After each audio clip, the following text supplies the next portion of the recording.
देवराज्यसेव्यमानपावनाग्रिपङ्कजं व्यालयज्ञसूत्रमिन्दुशेखरं कृपाकरं नारदादियोगिवृन्दवन्दितं दिगम्बरं काशिकापुरादिनाथकालभैरवं भजे।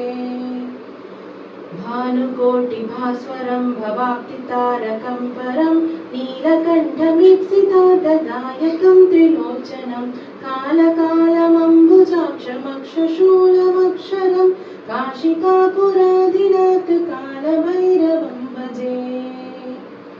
शूलटङ्कपाशदण्डपाणिमादिकारणं श्यामकायमादिदेवमक्षरं निरामयं भीमविक्रमं प्रभुं विचित्रताण्डवप्रियं काशिकापुरादिनाथकालभैरवं भजे। भुक्तिमुक्तिदायकं प्रशस्तचारुविग्रहं भक्तवत्सलं स्थितं समस्तलोकविग्रहं विनिक्वलन्मनोज्ञहेमकिङ्किणीलसत्कटिं काशिकापुरादिनाथकालभैरवं भजे।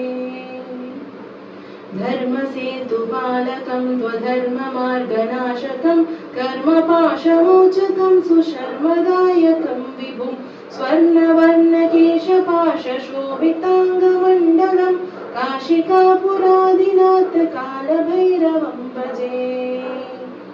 रत्नपादुकाप्रभाविरामपादुयुग्मकं नित्यमद्वितीयमिष्टदैवतं निरञ्जनं मृत्युदर्पणाशनं करालदंश्रमोक्षणं काशिकापुरादिनाथकालभैरवं भजे। अट्टहासभिन्नपद्मजाण्डकोशसन्ततिं दृष्टिपातनष्टपापजालमुग्रशासनम् अष्टसिद्धिदायकं कपालमालिकाधरं काशिकापुरादिनाथकालभैरवं भजे। भूतसङ्गनायकं विशालकीर्तिदायकं काशीवासलोकपुण्यपापशोधकं विभुं नीतिमार्गतोवितं पुरातनं जगत्पतिं काशिकापुरादिनाथकालभैरवं भजे।